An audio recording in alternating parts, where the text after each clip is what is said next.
घर से भागकर जाने वाली लड़कियों के लिए ट्रेन के एसी कोच में मेरे सामने की सीट पर बैठी एक लड़की ने मुझसे पूछा, हेलो, क्या आपके पास इस मोबाइल की पिन है? उसने अपने बैग से एक मोबाइल निकाला था और नया सिम कार्ड उसमें डालना चाहती थी, लेकिन सिम सॉल्ट खोलने के लिए पिन की जरूरत पड़ती है जो उसके पास नहीं थी। मैंने हाँ में गर्दन हिलाई और सीट के नीचे से अपना बैग निकालकर उसके टूल बॉक्स से पिन ढूंढकर लड़की को दे दी। लड़की ने थैंक्स कहते हुए पिन ले ली और सिम डालकर पिन वापस मुझे कर दी। थोड़ी देर बाद वो फिर से इधर उधर ताकने लगी। मुझसे रहा नहीं गया। मैंने पूछ लिया, कोई परेशानी? वो बोली, सिम स्टार्ट नहीं हो रही है। मैंने मोबाइल मांगा। उसने मोबाइल मुझे दे दिया। मैंने मोबाइल देखकर उससे कहा कि सिम अभी एक्टिवेट नहीं हुई है, थोड़ी देर में हो जाएगी और एक्टिवेट होने के बाद आईडी वेरिफिकेशन होगा। उसके बाद आप इसका इस्तेमाल कर सकेंगी। लड़की ने पूछा, आईडी वेरिफिकेशन क्यों? मैंने कहा, आजकल सिम वेरिफिकेशन के बाद एक्टिव होती है। जिस नाम से सिम खरीदी गई है उसका ब्यौरा पूछा जाएगा, बता देना। लड़की बुदबुदाई सी। ओह, मैंने दिलासा देते हुए कहा, इसमें कोई परेशानी की बात नहीं। वो अपने एक हाथ से दूसरे हाथ को दबाती रही, मानो किसी परेशानी में हो। मैंने फिर से विनम्रता से कहा, आपको कहीं कॉल करना हो तो मेरा मोबाइल इस्तेमाल कर लीजिए। लड़की ने कहा, जी फिलहाल नहीं, थैंक्स। लेकिन ये सिम किस नाम से खरीदी गई है मुझे नहीं पता। मैंने कहा, एक बार एक्टिव होने दीजिए। जिसमें आपको सिम दी है उसी के नाम से होगी। उसने कहा, ओके, कोशिश करते हैं। मैंने पूछा, आपका स्टेशन कहाँ है? लड़की ने कहा, दिल्ली। और आप? लड़की ने मुझसे पूछा। मैंने कहा, दिल्ली ही जा रहा हूँ, एक दिन का काम है। आप दिल्ली में रहती हैं यार? लड़की बोली, नहीं नहीं, दिल्ली में कोई काम नहीं, ना मेरा घर है वहाँ। तो मैंने उत्सुकतावश ही पूछा। वो बोली, दरअसल ये दूसरी ट्रेन है जिसमें आज मैं हूँ और दिल्ली से तीसरी गाड़ी पकड़नी है, फिर हमेशा के लिए आज़ाद। आज़ाद? लेकिन किस तरह की कैद से? मुझे फिर जिज्ञासा हुई, आखिर किस कैद में थी ये कमसीन अल्लड़ सी लड़की? लड़की बोली, उसी कैद में थी जिसमें हर लड़की होती है, जहाँ घर वाले कहें शादी कर लो, जब जैसा कहे वैसा करो। मैं घर से भाग चुकी हूँ। मुझे ताज्जुब हुआ, मगर अपने ताज्जुब को छुपाते हुए मैंने ऐसे ही हंसते हुए पूछा, अकेली भाग रही हैं आप? आपके साथ कोई नजर नहीं आ रहा? वो बोली, अकेली नहीं, साथ में है कोई। कौन? मेरे प्रश्न खत्म नहीं हो रहे थे। दिल्ली से एक और ट्रेन पकड़ूंगी, फिर अगले स्टेशन पर वो मिलेगा और उसके बाद हम किसी को नहीं मिलेंगे। ओहो, तो ये प्यार का मामला है? उसने कहा, जी। मैंने उसे बताया कि मैंने भी लव मैरिज की है। ये बात सुनकर वो खुश हुई, बोली, वाओ, कैसे, कब? लव मैरिज की बात सुनकर वो मुझसे बात करने में रुचि लेने लगी। मैंने कहा, कहाँ, कब, कैसे, कहाँ? वो मैं बाद में बताऊंगा, पहले आप यह बताओ, आपके घर में कौन कौन है? उसने होशियारी से बताते हुए कहा, वो मैं आपको क्यों बताऊं? मेरे घर में कोई भी हो सकता है। मेरे पापा, माँ, भाई बहन, या हो सकता है भाई ना हो, सिर्फ बहनें हो, या ये भी हो सकता है कि बहनें ना हो और दो चार मुस्टंडे भाई हों। मतलब मैं उसका नाम भी नहीं पूछ सकता। मैंने काउंटर मारा और बोली, कुछ भी नाम हो सकता है मेरा, टीना, मीना, सबीना, अंजलि, कुछ भी। बहुत बातूनी लड़की थी वो। थोड़ी इधर उधर की बातें करने के बाद उसने मुझे टॉफी दी, जैसे छोटे बच्चे देते हैं क्लास में। बोली, आज मेरा बर्थडे है। मैंने उसकी हथेली से टॉफी उठाते हुए बधाई दी और पूछा, कितने साल की हुई हो? वो बोली, 18। मतलब भागकर शादी करने की कानूनी उम्र हो गई है आपकी। मैंने काउंटर किया। वो हंसी। कुछ ही देर में काफी फ्रैंक हो चुके थे हम दोनों, जैसे बहुत पहले से जानते हों एक दूसरे को। मैंने उससे बताया कि मेरी उम्र 28 साल है, यानी 10 साल बड़ा हूँ। उसने चुटकी लेते हुए कहा, लग भी रहे हो। मैं मुस्कुरा दिया। मैंने उससे पूछा, तुम घर से भाग कर आई हो? तुम्हारे चेहरे पर चिंता के निशान जरा भी नहीं है। इतनी बेफिक्री मैंने पहली बार देखी।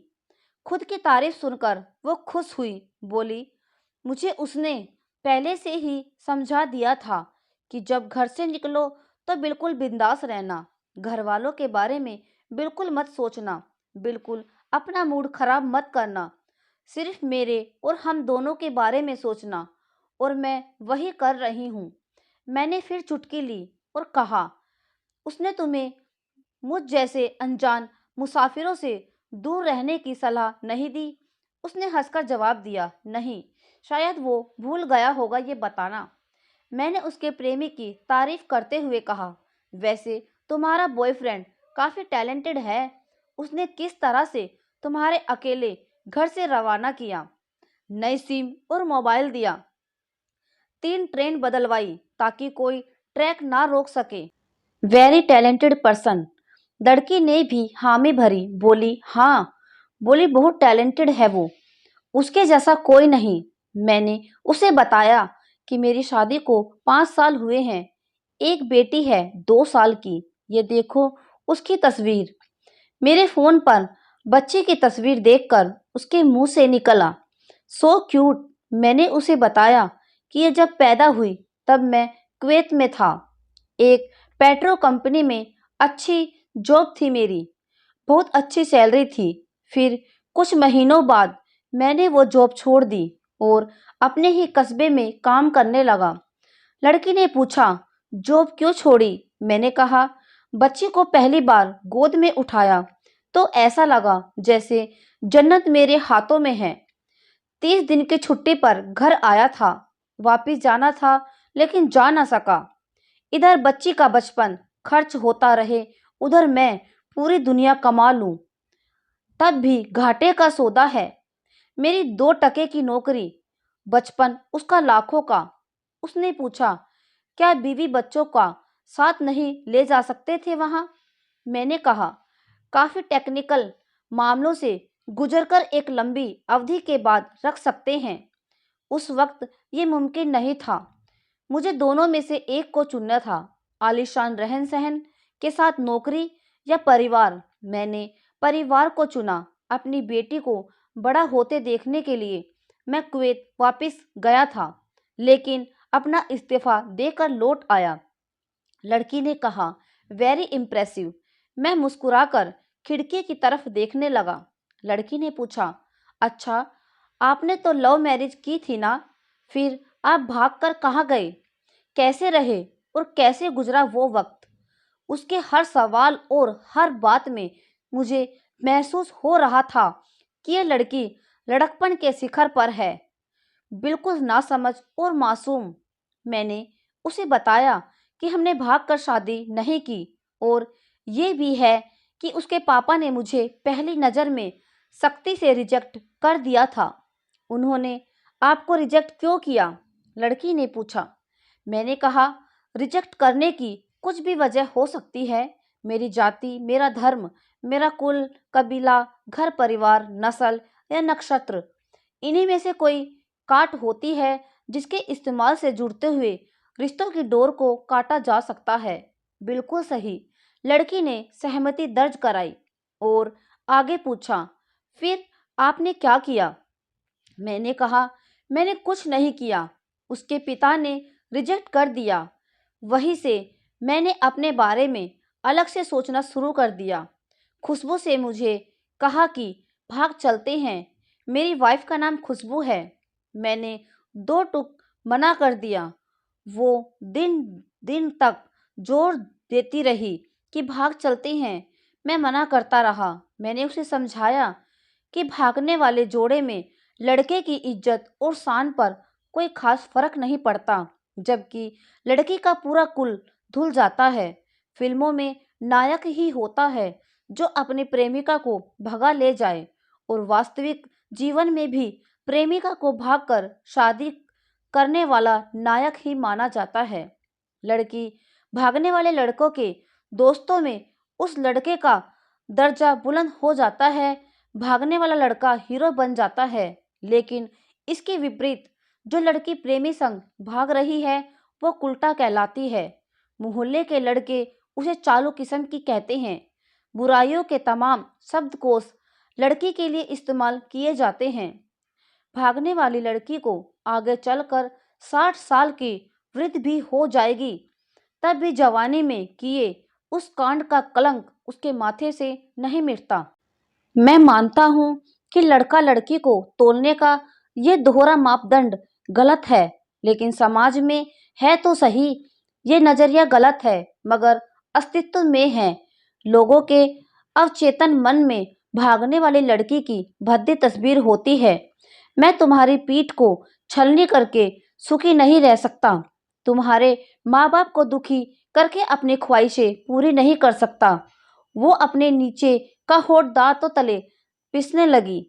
उसने पानी की बोतल का ढक्कन खोलकर एक घूंट अंदर सरकाया। मैंने कहा, अगर मैं उस दिन उसे भगा ले जाता तो उसकी माँ तो शायद कई दिनों तक पानी भी नहीं पीती। इसलिए मेरी हिम्मत ना हुई कि मैं ऐसा करूं।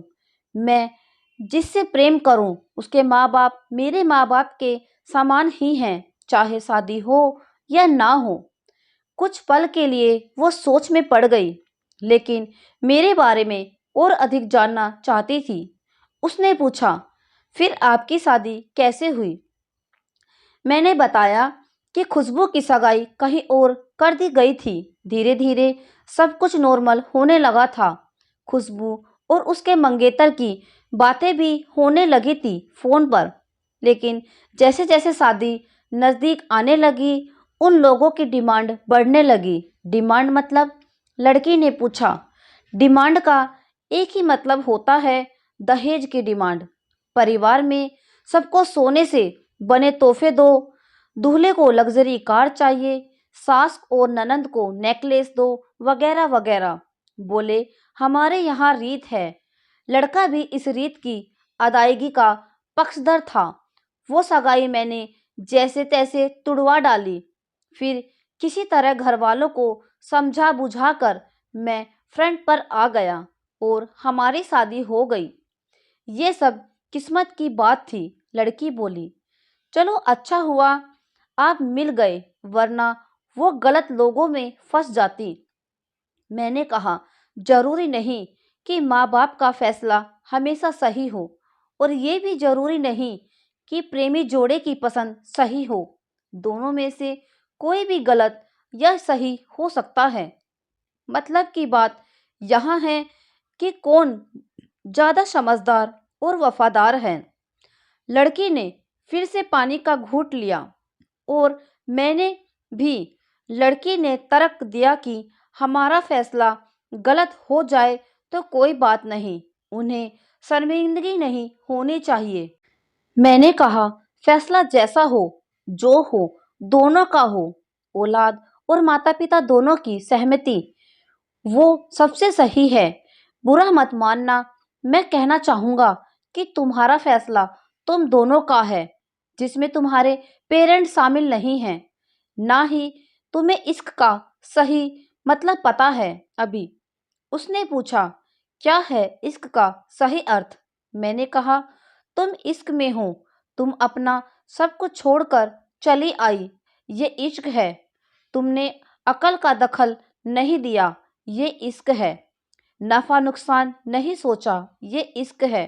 तुम्हारा दिमाग दुनियादारी के फितूर से बिल्कुल खाली है। उस खाली स्पेस में इश्क इंस्टॉल कर दिया गया। जिसमें इश्क को इंस्टॉल किया वो इश्क में नहीं है। यानी तुम जिसके साथ जा रही हो वो इश्क में नहीं, बल्कि होशियारी हीरोगिरी में है। जो इश्क में होता है वो इतनी प्लानिंग नहीं कर पाता, 3 ट्रेनें नहीं बदलवा पाता है। उसका दिमाग इतना काम ही नहीं कर पाता। कोई कहे मैं आशिक हूँ, वो शातिर भी हो, ये नामुमकिन है। मजनू इश्क में पागल हो गया था। लोग पत्थर मारते थे उसे। इश्क में उसकी पहचान तक मिट गई। उसे दुनिया मजनू के नाम से जानती है, जबकि उसका असली नाम केस था, जो नहीं इस्तेमाल किया जाता। वो शातिर होता तो कयास से मजनू न बन पाता। फरहाद ने सिरी के लिए पहाड़ों को खोदकर नहर निकाल डाली थी, और उसी नहर में उसका लहू बहा था। वो इश्क में था। इश्क में कोई फकीर हो गया, कोई जोगी हो गया। किसी मांझी ने पहाड़ तोड़कर रास्ता निकाल लिया। किसी ने अतिरिक्त दिमाग नहीं लगाया। लालच, वासना और हासिल करने का नाम इश्क नहीं है। इश्क समर्पण करने को कहते हैं, जिसमें इंसान सबसे पहले खुद का समर्पण करता है, जैसे तुमने किया। लेकिन तुम्हारा समर्पण हासिल करने के लिए था, यानी तुम्हें इश्क में तृष्णा की मिलावट हो गई। डॉक्टर इकबाल का एक शेर है, अकल अय्यर है सो भेष बदल लेती है। इश्क बेचारा ना मुल्ला है, ना जाहिद और ना हकीम। लड़की अचानक सी खो गई। उसकी खिलखिलाहटी और लड़कपन एकदम से खामोशी में बदल गया। मुझे लगा मैं कुछ ज्यादा बोल गया। फिर मैंने जारी रखा। मैंने कहा, प्यार तुम्हारे पापा तुमसे करते हैं। कुछ दिनों बाद उनका वजन आधा हो जाएगा। तुम्हारी माँ कई दिनों तक खाना नहीं खाएगी, ना पानी पिएगी, जबकि आपको अपने प्रेमी को आजमा कर देख लेना था। ना तो उसकी सेहत पर फर्क पड़ता, ना दिमाग पर, और वो अक्लमंद है, अपने लिए अच्छा सोच लेता। आजकल गली मोहल्ले के हर तीसरे लोंडे लपाटे को जो इश्क हो जाता है, वो इश्क नहीं है। वो सिनेमा जैसा कुछ है, एक तरह की स्टंटबाजी, डेयरिंग, अलग कुछ करने का फितूर, और कुछ नहीं। लड़की का चेहरे का रंग बदल गया। ऐसे लग रहा था वो अब यहाँ नहीं है। उसको दिमाग किसी अतीत में टहलने निकल गया है। मैं अपने फोन को स्क्रॉल करने लगा, लेकिन मन की नजर उसी की तरफ ही थी। थोड़ी ही देर में उसका और मेरा स्टेशन आ गया। बात कहाँ से निकली थी और कहाँ पहुंच गई। उसके मोबाइल पर मैसेज टोन बजी। देखा, सिम एक्टिवेट हो चुकी थी। उसने चुपचाप बैग में से आगे का टिकट निकाला और फाड़ दिया। मुझे कहा, एक कॉल करना है। मैंने मोबाइल दिया। उसने नंबर डायल करके कहा, सॉरी पापा, और सिसक सिसक कर रोने लगी। सामने से पापा फोन पर बेटी को संभालने की कोशिश करने लगे। उसने कहा, पापा आप बिल्कुल चिंता मत कीजिए, मैं घर आ रही हूँ। दोनों तरफ से भावनाओं का सागर उमड़ पड़ा। हम ट्रेन से उतरे। फिर उसने पिन मांगी। मैंने पिन दी।